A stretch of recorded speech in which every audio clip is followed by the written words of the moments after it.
I'm going to play this clip from Marco Rubio giving a speech at CPAC, and I am so tired of these politicians always falling back on the term America's Judeo-Christian values. In my mind, they're all full of crap. If America's Judeo-Christian values were such a big deal, please explain to me why in 1787 the Congressional Congress in Article 1 declared that blacks were 3/5 humans. Where were their Judeo-Christian values then? The purpose of Article 1 was to declare African Americans or blacks as 3/5 humans so that the South could increase the amount of their voting power in Congress. But African Americans were considered property, so that if they were declared fully human, as the Northerners wanted to do, then the Southerners would have had an increased amount of voting power, but the amount of taxation would have been greater because African Americans were considered property. So where were their Judeo-Christian values there? The second point is the Dred Scott case of 1857, where the Supreme Court declared that no white man had any obligation to respect the rights of any black man, whether free or not, because blacks weren't considered citizens. And then, during the Reconstruction period, where were their Judeo-Christian values? Basically, they decided for political reasons, and the exact political reason was in order to elect Rutherford B. Hayes, President of the United States. That compromise allowed the U.S. Army, which was the only protection that African Americans had in the South for their rights, to be stripped from them. Once the Army left, the Southerners enacted laws designed to return blacks to slave-like conditions, subjecting them to discrimination and attacks from the Ku Klux Klan.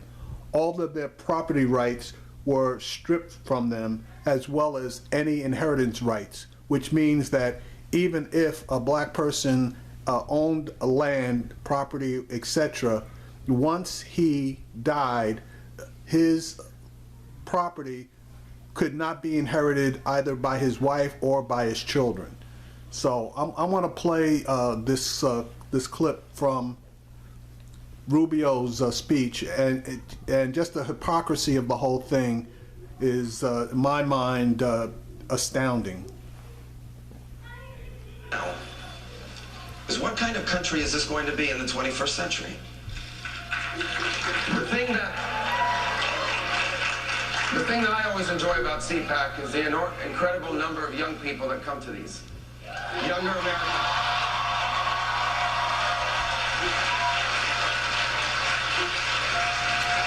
And by younger, I mean anyone under 44. Although I feel 45 this week because I've had the flu, but anyway. Thank you. And what we ask ourselves in this campaign is, what is this country going to look like? What will it look like when my 16-year-old daughter graduates from college? What will it look like when my 13-year-old daughter starts her first business? Or my 10-year-old son starts his family? Or my 8-year-old son buys his first home? I can tell you what it's going to look like if we stay on the road we're on right now. They will be the first Americans, you will be the first Americans, that inherit from a previous generation a country worse off than the one that was left for your parents. That is the road that we are headed on now. And if we remain on this road, we will have to explain why our children and grandchildren did not inherit what we did. To get off of this road, we must re-embrace the principles that made us the greatest nation to begin with. And that's why the theme of this gathering, that our time is now, forces us to answer a second question, and that is, what does it mean to be a conservative in the 21st century? I can tell you what it can never mean. Being a conservative can never be about simply an attitude.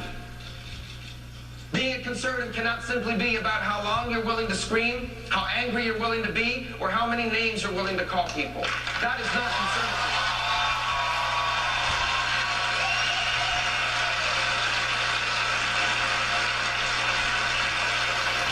Conservatism has never been about fear or about anger, not at its best. Do people have a right to be fearful of the future right now? Yes. Because for over 2 decades, leaders in neither party have solved the problems before us. Do people have a right to be angry about not just the political class, but every institution in society? Absolutely. But neither anger nor fear will solve our problems. It can serve to motivate us, but it will not solve our problems. What will solve our problems is a specific set of ideas built on bedrock principles that made America the greatest nation to begin with, and applying those principles to the unique challenges of this new century. And those principles are not complicated. It begins with the notion that this nation was founded on a powerful spiritual principle, that our rights do not come from government, our rights do not come from our laws, our rights do not come from our leaders, our rights come from God.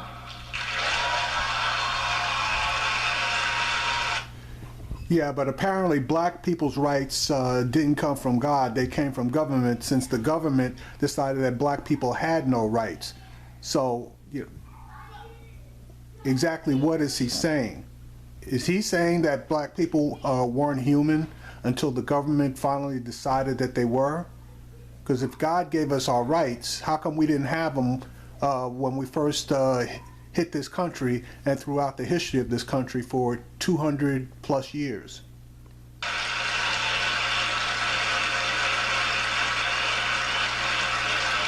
Our government does not exist to decide these rights, nor to grant them. Our government exists to protect them.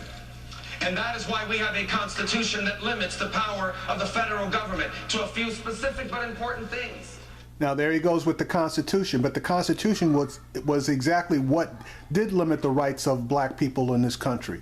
So again, what's he talking about? I guess he's talking about white people, because he damn sure is not talking about black people. And we have abandoned that. We have abandoned it in both political parties. We have reached a moment in our history where we think that every problem in America has to have a federal government solution. Every problem in America does not have a federal government solution. In fact, most problems in America do not have a federal government solution, and many of them are created by the federal government to begin with.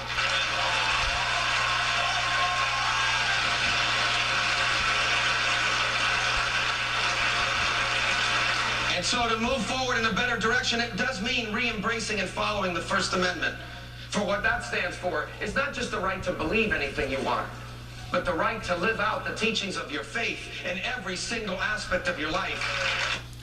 Okay, he just referred to the First Amendment, which again, I'm taking you back. In the First Amendment, Article 1, basically it states that African Americans were not fully human. They were only considered 3/5 human and actually considered property. So the Constitution, in his mind, I guess, only applies to certain people, but not all people. It means understanding that the Second Amendment was not a nice suggestion. It is a constitutional right to protect yourself and your families from terrorists or criminals.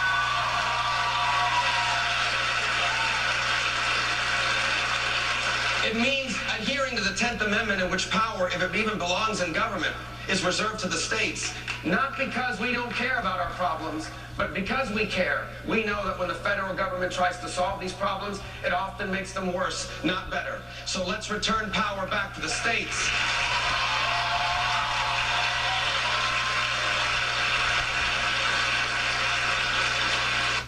Yeah, but what happens when the states don't give a shit about its citizens, especially its black citizens, turn around and basically give benefit to those that are of financial means and piss on everybody else, like they did in Michigan and like they're doing in Louisiana and a bunch of the other southern states? I guess he's all for that. Conservatism means re-embracing true free enterprise. True free enterprise, which I believe in, not because my parents were wealthy, not because I inherited millions of dollars, because I did not, but because as I walked onto the stage here today, I walked to the kitchen of this hotel, and I met people and shook the hands of people who are doing the jobs my parents once did. Yeah, and those are the same people that he probably would definitely would want to deport, because he doesn't know, well, all the hands of the people that he shook were legal or illegal. So he wants to kick everybody behind him to, that came in behind him to the curb, but he's more than happy to celebrate the fact that his parents were able to come to America, step 1 foot on U.S. soil, and be granted rights that even African Americans didn't have. That wet foot, dry foot bullshit was specifically designed for Cubans, and once they got to the U.S., they could apply for everything under the sun, where there were a lot of programs that blacks weren't even allowed to apply for. You know why they have a job? You know why they have a job? You know why my parents had a job? Because free enterprise works.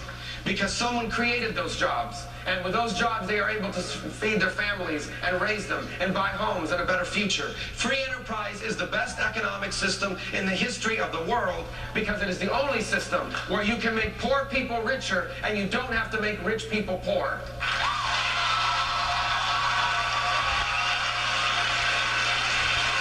What a joke. Make poor people richer.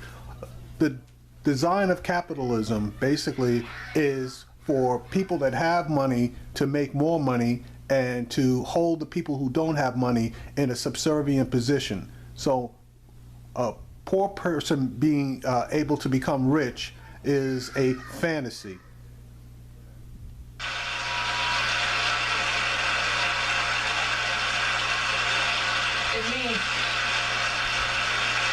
Conservatism means believing in a strong national defense, not because we want war, but because we love peace. Because history has taught us a painful lesson, that weakness is the enemy of peace. That weakness invites violence. That weakness invites war. Okay, and now what's a strong national defense?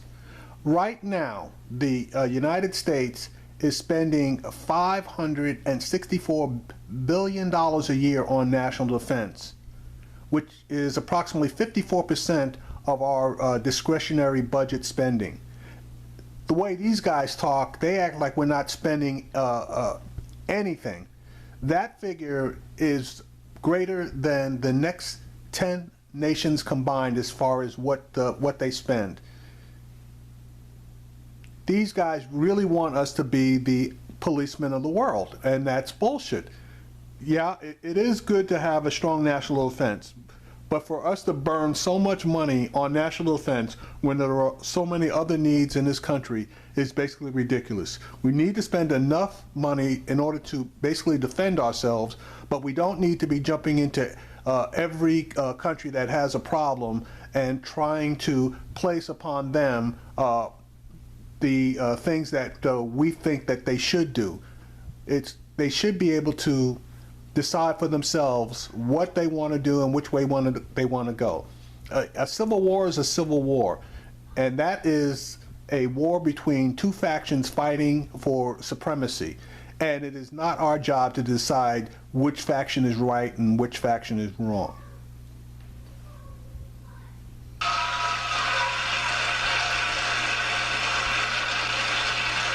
And so conservatives believe that the U.S. military should always be the most powerful one on earth, because the world is a safer and better place when America is the strongest military in the world.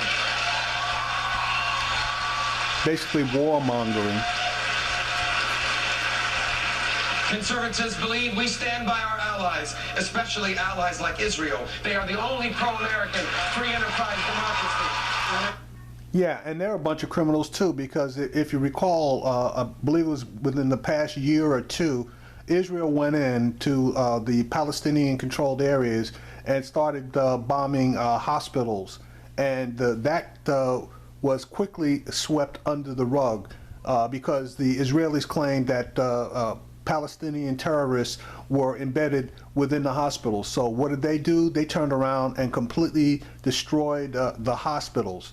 Innocent people were killed because they felt like they had to go in and get Palestinian terrorists. That's a bunch of bullshit, and they, in my mind, should be arrested for that act alone, because in my opinion, it's a war crime.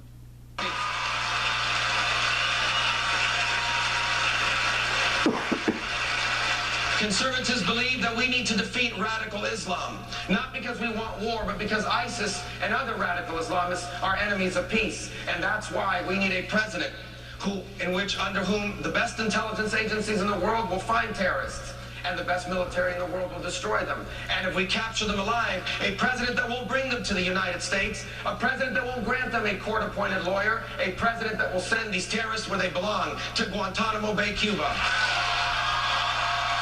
So he's basically saying that they're not human and they don't deserve any rights. And on top of that, he wants to torture them, even though he won't say that.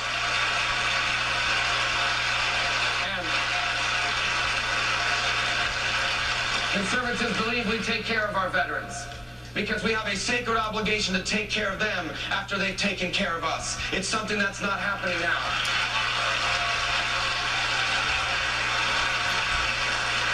And yes, conservatives believe in traditional values, not because we want to impose our views on anyone, but because to abandon those values would be to ignore our history. Americans are not the most generous people on earth because our laws make us generous. People do not contribute to charity in this country in record amounts because we have a tax break from it. We do so because this nation has been shaped by Judeo-Christian principles that teach us. He can't even say Judeo-Christian principles. But again, yeah, as I stated, where the hell were all the Judeo-Christian principles as far as black people are concerned? You know, they basically disappeared until the Judeo-Christian principles were forced upon people through various acts, including the Fourth Civil Rights Act and the Voting Rights Act and the Civil Rights Act for Fair Housing. That's when the Judeo-Christian principles showed back up again. That we have an obligation to care for one another.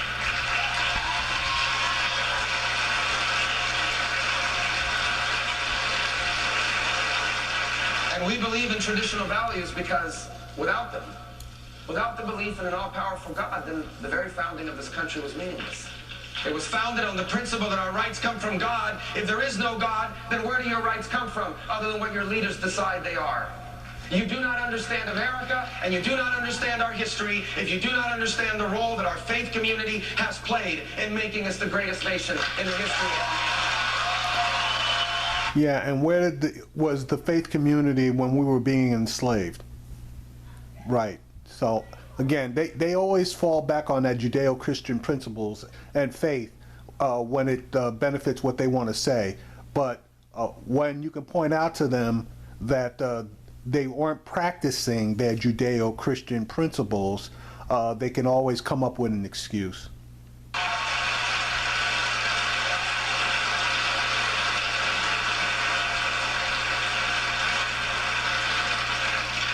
So I am preaching to the proverbial choir on this issue. Why? Because I think there's a growing amount of confusion about what conservatism is. And it is time for us to understand that conservatism is not built on personalities.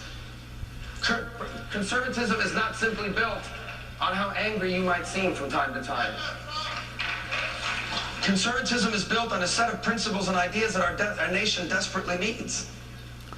Conservatism is built on, I got mine, and it's up to you to get yours, and I'm going to try to keep mine at any cost and screw everybody else. Conservatism is basically the status quo or worse. At perhaps the most important moment in a generation. For over 200 years, this has been an exceptional country. I know this personally, as so do many of you. Because for me, America is not just the country I was born in. It is the nation that literally changed the history of my family. But we have to remember that what made that possible was not an accident. America is not a special country by accident.